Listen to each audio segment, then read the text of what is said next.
Okay, so next stage done. We've moved the platform control on-off switch up to just next to the actual control buttons.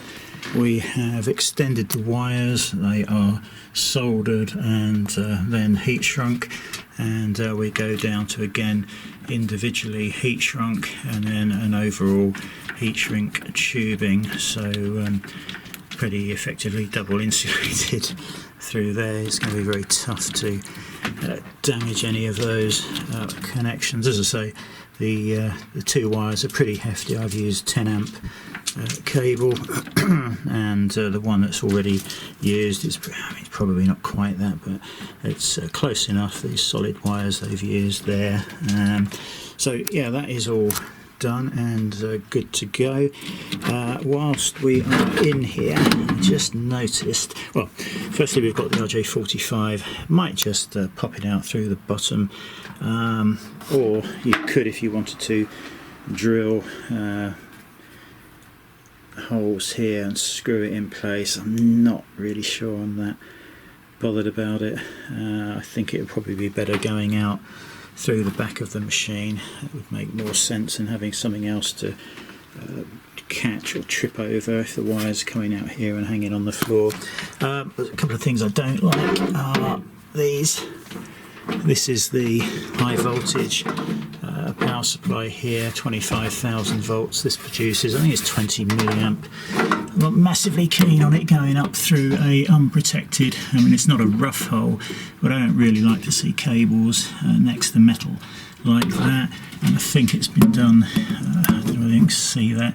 You can see it's been done here as well. So what I'm going to do is the rubber blanking grommets that I've got, I shall just cut out a hole through them and then just cut and split one open, you know, just put a slice through the outer wall, and then I can put it around the cable and then into the hole here. So yeah, just don't really like that sort of arrangement. You know, a simple grommet would have been 30-second task to do those two. So yeah, we're getting there. That was the flow switch that failed to work, so it's just been shorted out for the moment until the new flow switch is it comes out in a couple of weeks time with David. So yeah, we're getting there, just a few more bits to do, and then I should be happy, I think. But that certainly makes a hell of a lot more sense to have it next to there. I mean, down there you don't even know what it's for unless you've been shown. So yeah, the reason that label is there is because I slipped with the drill and scratched the surface. So I'm going to make up a custom label here, just with an arrow saying that is the platform on-off switch, and then a little arrow pointing towards the back that says on-off switch, back of machine, and yeah, that will finish that off nicely, I think, because I actually, when I had this up against the wall, I'd forgotten where the on-off switch, you know, I was thinking, oh, I'm sure that wasn't the on-off switch when it was down there, but where the hell is the on-off switch? I'd forgotten. When it's plugged into the mains, you've actually got the on-off switch at the back of the machine. Yeah, again, you know, is that the best place for the on-off switch? Yeah, I don't know. So they managed to do, oh actually I was going to say they managed to do a good job on the earthing back there, but actually that's all spinning around loose as well. So I think failure to fit a star washer or something like that. I've actually got some star washers coming today because they are, what's the word, serrated? No, you know what a star washer looks like, and it will, as you do the nut up, it digs into the nut and it digs into the metal on the other side, and with a nylock nut as well, there really is no chance of that coming undone. Well, as you can see, I just touched that and it is all loose. I mean, that is not acceptable. You know, I'm undoing that bolt with my fingers now. Ridiculous. You know, these are important earths, they need to be done properly. Considering they've upgraded the wiring when they get the machines over, I was kind of expecting this sort of thing to be done better than it has been. But hey, there we go. Well, that's the next thing we'll do. Okay, so we've got a nylock washer on that. I'm just zooming in actually to see if I can see bare metal. I assume it's probably screwed into the threaded metal. I think that looks like a threaded collar, that's a threaded insert that's screwed into. So those earths are now nice and tight with that nylock. If I had star washers here, I probably would have added one of those as well, but not strictly necessary. And of course that goes all the way back to our now nicely earthed onto bare metal connection there. So we have got a, see it, we've got a grommet through there now, and we've also got another one through there. Trick with these grommets is if you don't have quite the right size, grab one out there. So let's grab one of these. So the way I cut a hole out the middle is if you just bend it in half and use some side cutters just to make a couple of cuts in either side, and then just fold it the other way and make some cuts the other side, and you'll find you can prise out that bit of rubber that you've cut out. So if this is not quite the right size and your selection doesn't include the one that's bang on, just make a cut in the side like that, and then just cut a little piece out next to it, and then this can close up and hopefully fit. Yeah, which is what I've done with those, because obviously I can't get the wire through after the event. So yeah, just a little split in there, feed the wires through and push this into the metal hole. So that's what we've done there. We'll be checking elsewhere as well with any holes going through the chassis, see what we can do, but I think everything looks pretty good now. So yeah, more later. Right, so we're going to have a quick look at the business end of this RDL40, and it's going to be the same for hundreds of other makes and models. So on the back we've got a I don't know why we've got an earthing point there. It's completely surplus to requirements in my opinion. I've no idea why that is there. Once again, we've got these holes. They're not rough, but I would have liked to have seen grommets around there. That's one of the grommets I've fitted there for the feed switch, the water sensor, which has failed for some reason. Again, we've got cables through the metal, definitely not rough. The other grommet I've fitted is just in there for the high voltage. That was tight on there like that. I don't want to see that. I want to see, you know, loose. So I may actually bring out another cable tie like's been done here, and I'll just pull this back and down so it is not touching that bracket there. Everything else seems okay. So what we've got here really is a glass tube with a water cooling glass jacket and carbon dioxide in the center, and I don't know what's in the outside. I don't know. I'll have to research this more thoroughly. You can look it up online, but what happens is the CO2 atoms are excited by the 25,000 volts that's being put into this terminal, and the electrons come off of the atom. They go up a level in energy, and I think when they do that they release a photon, and that starts bouncing around in this slightly mirrored tube. So they'll bounce around in it, running up and down.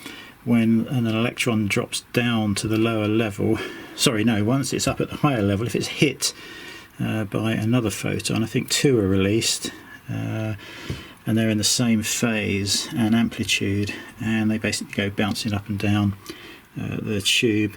This end has a 100% reflective mirror, and then the other end, which is where the beam is emitted, has a partially reflective mirror. And I think once enough electrons or photons are in a straight line, they will then get through this mirror and the laser beam will appear. It then hits that mirror, goes through there to the machine, hits another mirror, and then that is on the X and Y axis, and that moves around and then down into a collimating mirror and lens, which produces the very, very tiny thin beam. At this point it's about 2 mil wide, so yeah, fully cooled, and yeah, pump in the container, comes through here, through all the tube, and then out the other end, out into the drain pipe, which is this red one. Could have done with these being a bit longer ideally, but I can soon lengthen those. Don't particularly like the way that is creased there, so I'm probably going to pull these up and just gently tie wrap them together so they can never get creased, to restrict the flow by bending over on that metal. But the rest of it looks okay. Again, we've got wires going through. It's nice smooth holes, but for me, I want to see grommets on all this sort of stuff, just like that. It takes seconds to do that, and you're fully protected then. So I'll probably fit a couple in there, and just cable tie these up together, and I think we'll do something with that. I just don't want to see that there, so we'll gently tie that somewhere just so it's not touching the metal and it's actually touching the grommet that I've fitted. So that's it really. This is the Ruida 50 watt laser. It's always on the tube. The date the laser was built and set up and everything, 7th of the 10th? 10th of the 7th perhaps. Does that correspond with anything else? Oh yeah, look, it's built in July this year. It also tells you the stepper motor. Now 42 is the standard, so in theory, if you can access the wiring, you should be able to plug in any one of the rotary tools. Apparently this one is not deep enough to use the rotary tool from Red Dragon, but other people have oh god, look at the state of that as well. That really got banged up, didn't it, in transport or shipping. It's so annoying.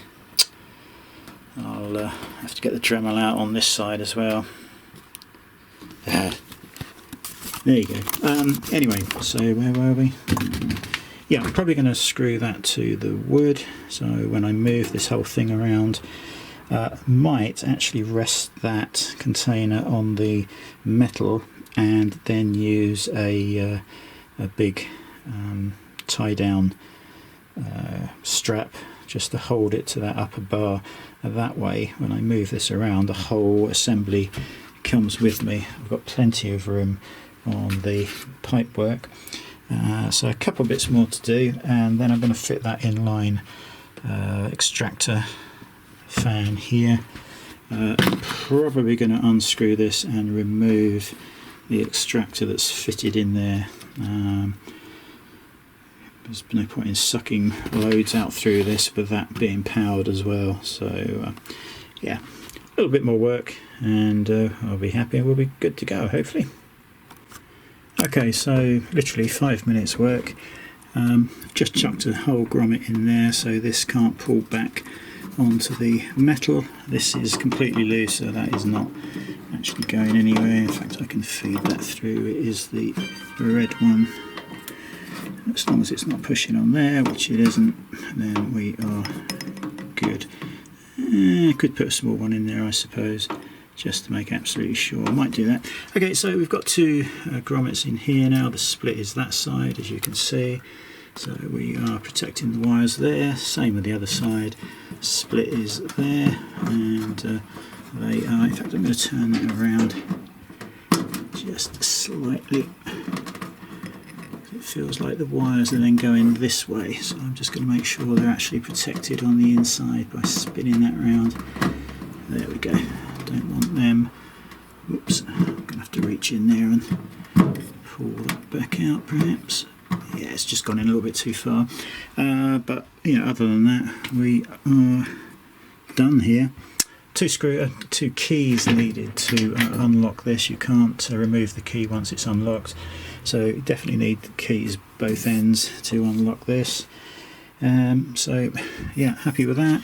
Oh, we also put a cable tie very loosely around there. You can see now the HT wire is not touching anything metallic.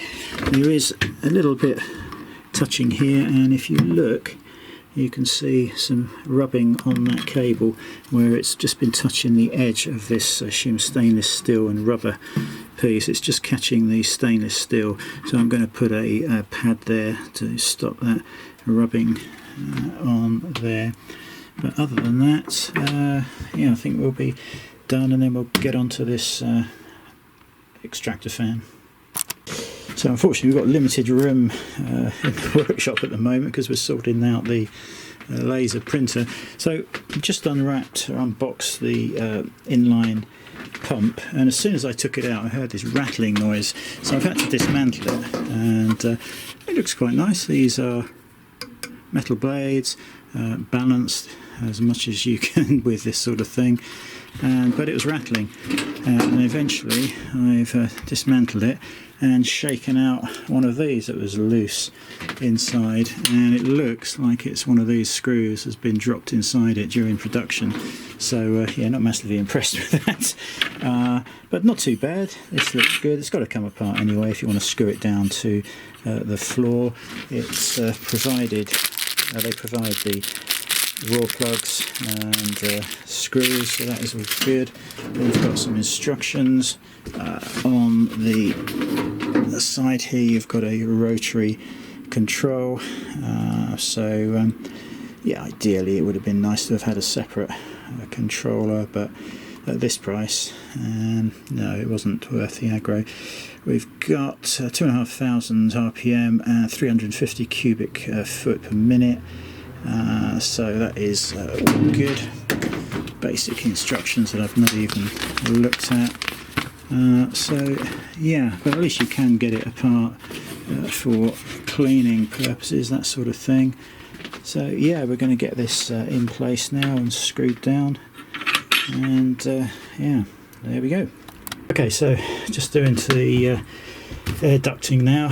So there's 3 screws holding this inner ring on. Unscrew those, take the round plate with the pipe off, undo the 4th screws this side, lift this plate off. You'll see a whopping great big fan connected to that. It's got captive bolts. Undo the 4 nuts. Behind here there's also 2 spade connectors. Just pull those off, they are insulated, so there's no issues just leaving them disconnected. Remove the fan and reassemble. This has got so much suction on it that any gaps here I don't think are really going to be a cause for concern, but if you were really bothered and trying to get this to suck as much as possible, you could just run a bead of sealant around both of these plates. So I have cut the pipe where that bit was damaged, if you watched the video from the other day, and just bolted the motor mount to the floor. I have run the motor up. It's not massively noisy. It would be better if it was fitted outside, which I could possibly do at some point in a box, but I mean, for my purpose it's probably absolutely fine, and could box it in with a bit of polystyrene just to deaden the sound a bit. So yeah, all clamped up. It doesn't come with the 6-inch clamps, unfortunately. I've had to buy those separately from Amazon, so we're now just going to connect that up. I said it was a metal propeller fan blade. It isn't, it's plastic, and that is the end it sucks from, and it blows out that way. So we're just going to get that in there and done up, and we'll be done with that. Okay, so finally we've done all of the modifications. As you can see, I have got the water container on there. The air assist pump is screwed to the wooden board on one side because the board's not quite big enough. But even when it wasn't screwed down, it didn't move around at all. So that means the whole thing now is self-contained, and I can just pull it straight out on those wheels. So absolutely perfect. Thinking I might screw through these legs possibly, or devise some 3D printed bracket perhaps that screws into the wood just to stop that from moving around. I don't think it would. And possibly screwing through the metal into the wood so that can't move around either. But I thought we'd give it a try this way and just see what's what. Now, the motor has gone in there, it's screwed to the floor. This is on maximum.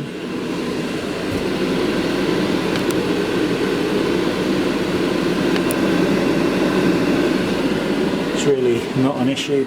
I've got bags of pipe there, and I can pull this straight back out and have loads of room to get behind it for maintenance around the back. This wood happens to line up with the plasterboard, so when I'm pushing that back to avoid crushing the pipe, so you can see it, there you go, the wood hits the plasterboard, so that's my clue to stop pushing it any further back. So I'm just going to put the containers back in there, but I did want to show you a couple of things. What was it? Yes. So the original fan, 38 watts. The new fan, I think it said, can't quite read it from here, I think it was 50, let me go under and have a look. Yeah, 50 watts. So we've got 12 more watts of power being used, but I just wanted to show you this. I need both hands just to light this match. Now bear in mind I haven't blocked up any of the holes underneath that I said I might do.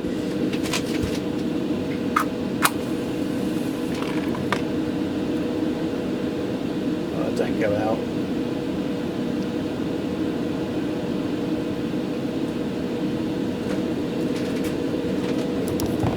Just wanted to show you the suction on this now.